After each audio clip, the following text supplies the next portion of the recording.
I'm sure you've dealt with not having any power before, and it's not cool. It's not that much fun at all. Now, I like me a challenge, but doing all this stuff for the first time is a little bit hard in the dark, and I can't really do much without any power, so I got me a generator. First of all, I gotta get my wife warm, because if the house isn't warm, it's not gonna be any fun. And second, I can't really save this place from falling apart if I don't have any power.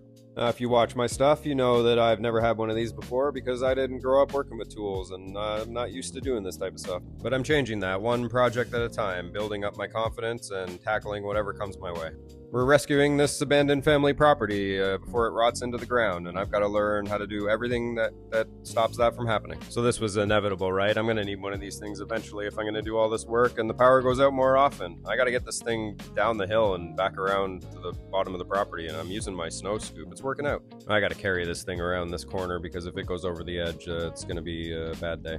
This thing's not exactly the lightest box. I mean, it's pretty awkward, and it's tricky on this type of terrain. I was thinking about using one of those old school crazy carpets. I got one of those, but the box has got that glossiness to it, so it would just slide right off the thing. Shouldn't take me too long to get this thing going. I mean, it's not that big of a deal. It's just gonna need some wheels put on it, and then I'm gonna have to put the oil in it.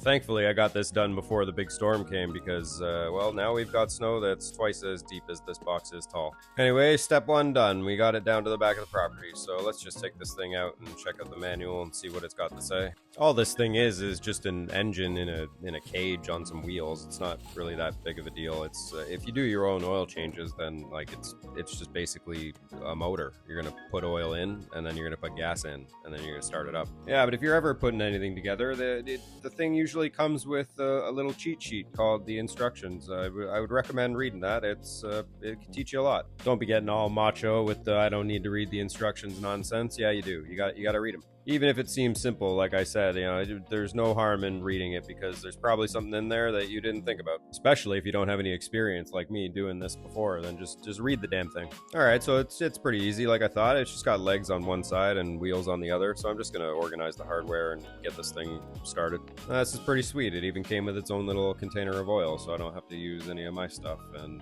yeah, I just gotta find the fill and drain plug. I'm gonna flip it over and get it filled up. After starting to do all this type of stuff, fixing things and working with tools, it becomes just very clear that it's mostly common sense. And the biggest part is just getting past your fear of doing something that you've never done before. If you didn't grow up working with tools and learning how to fix things, then I feel you. I was the same way, but I can tell you that the confidence that you gain in life in general from doing this type of thing is priceless. Even the small stuff, it makes you start to feel invincible, like you can solve any problem that comes your way. And if you like watching a guy just learning how to figure it out with no experience, keep watching.